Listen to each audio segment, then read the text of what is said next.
Okay, first of all, thanks everybody for being here. We're very excited. Yesterday was our opening meeting, and we're ready to get our 2016 season on its way.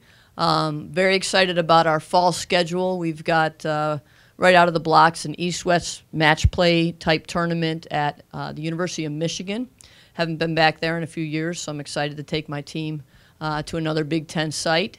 And it's a tournament that allows us, we play stroke play first, but it allows us to get some experience with the match play format, which is now the direction we've gone with our NCAA championships. So that's going to be an important event for us. And then we have our home invitational, which we only get to be home once in the year, so it's very important, and we like to kind of pump up the attention and get some community people out to see this team because we're very excited, and it's great to play when you're at your home course. And then we round out the fall with two very highly competitive fields at the Cougar Classic and the Landfall Tradition. The Cougar Classic is held in Charleston, South Carolina, and hosted by the College of Charleston, and then the Landfall Tradition is in Wilmington, North Carolina, and that's hosted by North Carolina Wilmington. But both of those tournaments have a traditional, a long tradition, and a very competitive field, so it's a great way for us to get out there this fall, to get started, to kind of see where the bar is for us, to see where we sit with the best teams in the country. So we're all excited.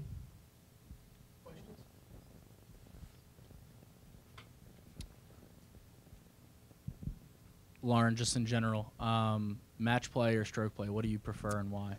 I play most of the time stroke play, so I'm used to stroke play, but I really like match play. I like how it's you against the competitor, and, anyone can take a hole at any time, and when it gets down to the last minute and, they're up two or you're up two with a couple holes left and you got to grind it out, I think it brings out the competitor in me personally, and I really prefer match play, so.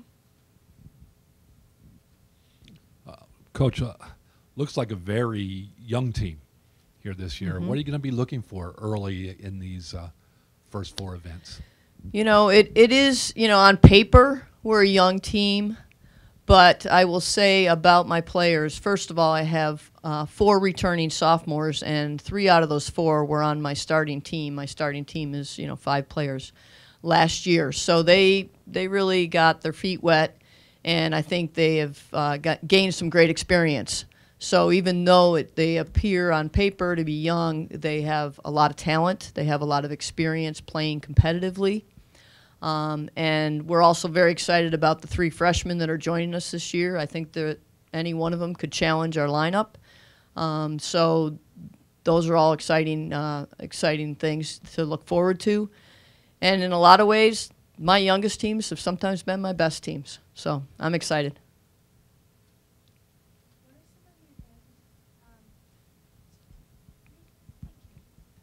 What are some of the advantages and disadvantages of having a younger team or a younger starting lineup, especially now that you have to adjust your play? Advantages, sometimes it's, you're not penalized for what you don't know. Sometimes what you don't know is good. You haven't experienced all the, you don't have all the baggage with you sometimes. As you get to be some of my seniors, it's kind of like the grind. They're all starting to get concerned about what am I going to do after college. I've got to get a job. I've got to get an internship. And sometimes there's a lot more added to the mix that they have to juggle. My youngest players are just so excited to be here and so excited to get started. And, they, hopefully feel, I call this, had them fill out some forms for me yesterday during the meeting, and some of it is just, informational things for me to know a little bit more about them, and many of them had written down for their favorite book, Harry Potter. So I'm calling this my Harry Potter magical team because that's the generation, and I'm excited because I think we've got a good, strong nucleus of players right now, and it's, sky's the limit. You had 2 players in the U.S. Women's Amateur. How does being on such a big stage like that translate to the fall season? Thanks, Ethan. Yes, both Jackie Rogowitz and Madeline Herr, who is our incoming freshman, I will add, from Pennsylvania. I'm very proud of my team. Half of my team is from Pennsylvania. So, having those experiences, I tell my players all the time, you get out there in the summer, you play in the best tournaments, you're around the best players in the country. That's where we want to be coming into the collegiate experience, because we're going to be playing against the top players, not only in this country, but internationally. There's so many more players internationally on the collegiate stage. So anytime you can get experience, it just makes you better, regardless of what happens in that event.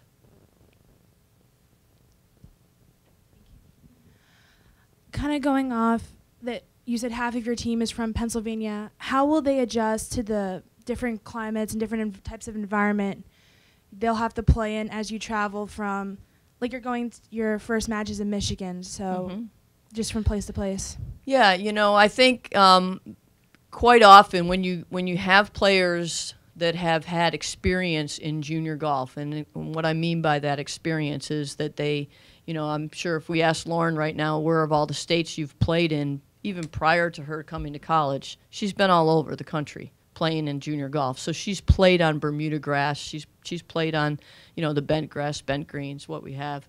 Going to Michigan kind of feels like home. It's very similar.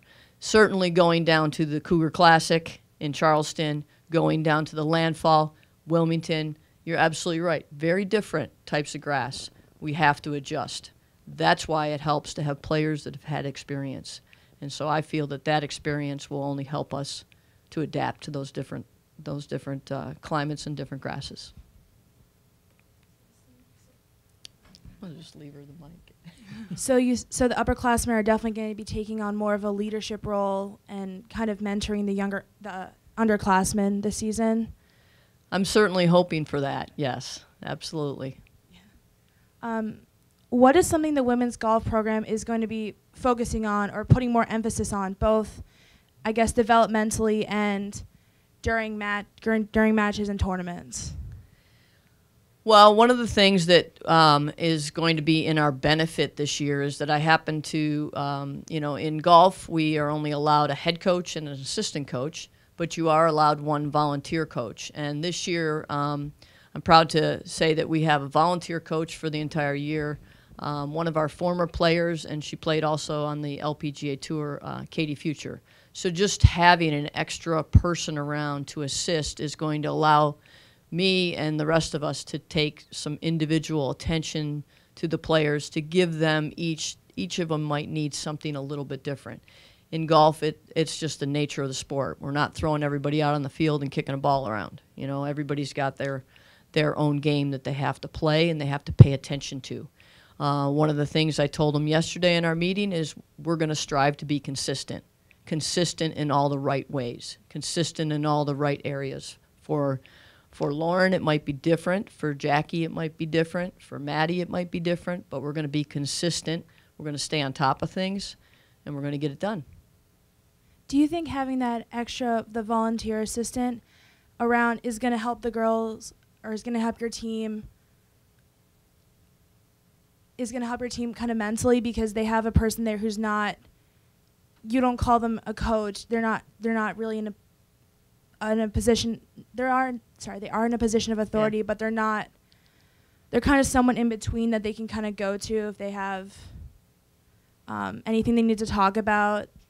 Maybe like more of a friend, or kind of like a friend slash mentor. Actually, I don't want this person to be a friend.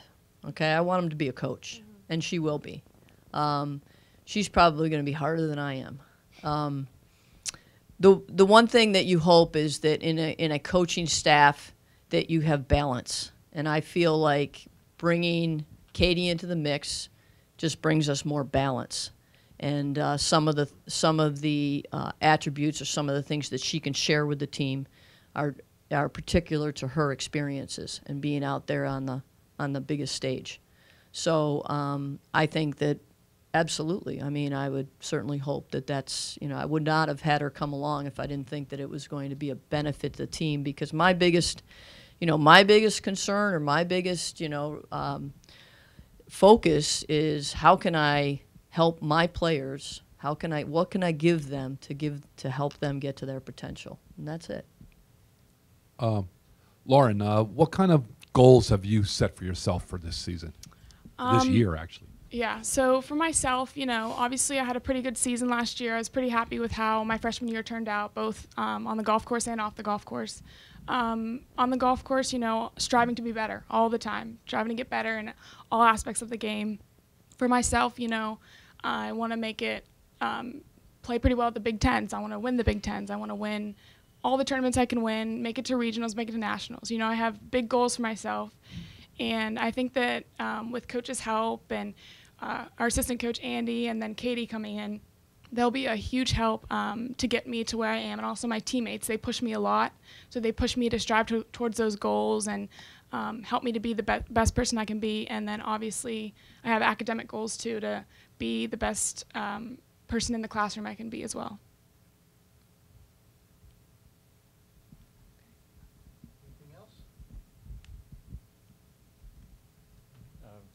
Two-part question. First, Okay. to Denise, is Katie done playing on tour? And then the second part is for Lauren.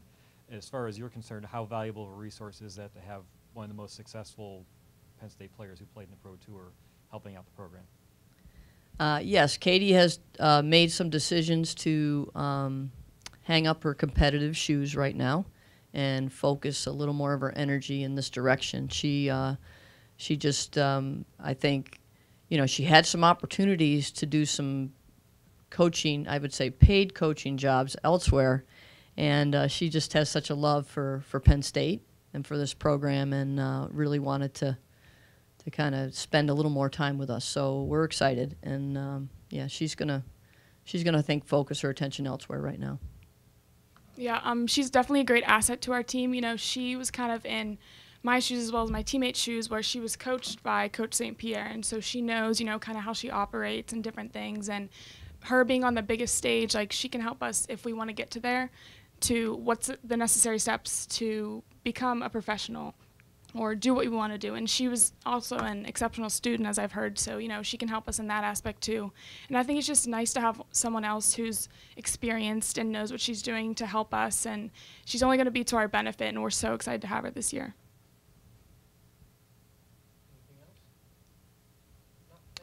I will say, just in closing, we have 10 players on my team, had 10 players last year, 5 academic All-Americans.